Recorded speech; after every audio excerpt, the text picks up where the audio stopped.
बिस्मिल्लाहिर्रहमानिर्रहीम। देखती आंखों सुनते कानों, आपको मियां तनवीर अहमद का सलाम पहुँचे। डिजिटल कॉरिडोर में आपको खुशामदीद कहते हैं। रूह मजनू अभी बेताब है सहराओं में, रूह मजनू अभी बेताब है सहराओं में, खाक बेवजह नहीं उड़ती बियाबानों में। तो दोस्तों, जैसा कि आप जानते हैं, हम आपके लिए हिकायात, कहानियाँ और नज़में वगैरह लेकर आते रहते हैं। आज भी आपके लिए हम जो हकायत लेकर आए हैं उसका उन्वान है इश्क, रास्ता इश्क। तो हिकायत को शुरू करने से पहले मेरी आप तमाम दोस्तों से दरख्वास्त है कि जिन्होंने हमारे चैनल डिजिटल कॉरिडोर को सब्सक्राइब नहीं किया, बराए मेहरबानी वो हमारे चैनल को सब्सक्राइब करें और बेल आइकन पर प्रेस करें ताकि हमारी आने वाली हर वीडियो का नोटिफिकेशन आपको मिलता रहे। ये छोटी सी हिकायत है, इसका महफूम जो है ना वो बहुत कीमती है, लिहाजा इसको मुकम्मल कोशिश कीजिएगा सुनने की और दूसरों तक हो सकता है शेयर करें। हम वक्त को ज़ाया किए बगैर हिकायत को शुरू करते हैं, जिसका उन्वान है रास्ता इश्क। दिल को किसी घड़ी चैन नहीं आ रहा था, मजनू ऊँटनी पर सवार हुआ और लैला की बस्ती की जानब चल दिया। लैला के ख्याल में मुस्तगरक हो गया और हाथ से ऊँटनी की मुहार ढीली पड़ती चली गई।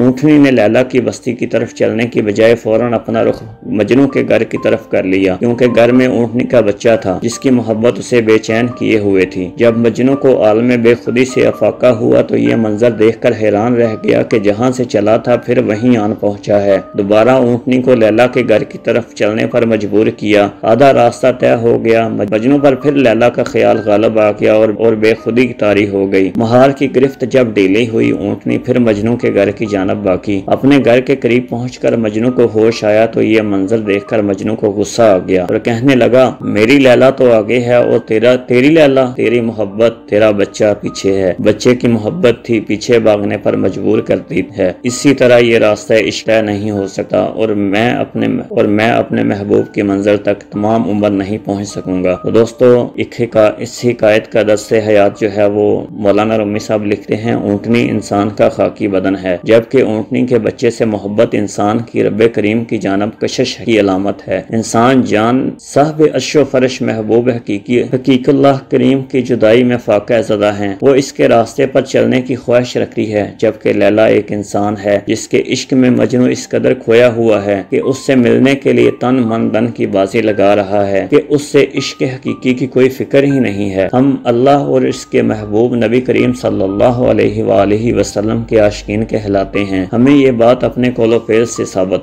करना चाहिए। तो दोस्तों, जैसा कि आपने यह हिकायत सुनी और इसका दस्ते हयात आपने सुना, इसके मतलब अल्लामा इकबाल साहब जो वो लिखते हैं, वो कहते हैं, खुदी को कर बुलंद इतना कि हर तकदीर से पहले खुदा बंदे से खुद पूछे बता तेरी रजा क्या है। अल्लामा इकबाल साहब लिखते हैं, तेरे इश्क की इंतहा चाहता हूँ, मेरी सादगी देख क्या चाहता हूँ। यानी कि इश्क की इंतहा अल्लामा इकबाल से मुराद है वो अल्लाह पाक की ज़ात की तरफ इश्क है, उसकी तरफ चाहत है। जिंदगी किसी न किसी मुकाम पर हर किसी के लिए तलख जरूर होती है, मगर अल्लाह पाक की ज़ात जो है ना उसका सल्यूशन जरूर निकालती हैं। तो अशफाक अहमद साहब लिखते हैं, मुझे बहुत जुस्तजू थी कि मैं इश्क मजाजी और इश्क हकीकी का फ़र्क जान सकूं।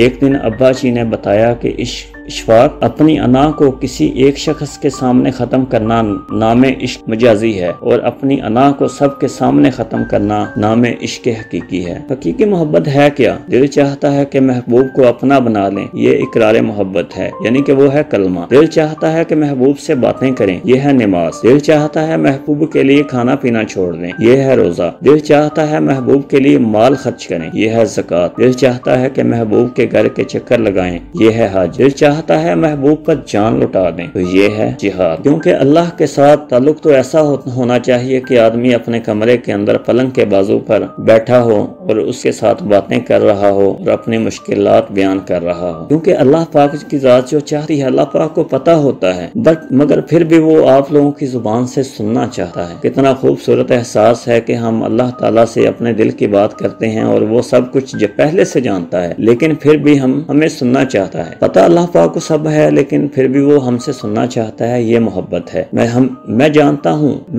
हूँ मैं कुछ तो हूँ, क्योंकि मेरा रब कोई भी चीज बेकार नहीं बनाता, यानी कि कोई तो वजह है ना मुझे बनाने की, वरना अल्लाह पाक ने कोई भी चीज बेवजह तो बनाई ही नहीं। अगर बेवजह बनाई होती तो फिर हम आज या दूसरे परिंदे जो अल्लाह पाक ने बहुत सी मखलूकात पैदा की हुई हैं तो वो ना बनती। हम अल्लाह के लाडले हैं, लेकिन इतने भी नहीं जितना खुद को समझते हैं। कम से कम इस बात को समझें आप, इसका अंदाजा तो आप लोग खुद ही समझ सकते हैं। और इश्क हकीकी है क्या चीज? जब कोई शख्स दिन में 5 मरतबा अपने महबूब से दिल भर के मुलाकात करना शुरू कर देता है तो दुनिया देखती है कि वो सुकून और इत्मीनान का चलता फिरता मफहूम बन जाता है। इसी के साथ अपने दोस्त तनवीर अहमद को इजाजत दीजिए। अल्लाह हाफिज।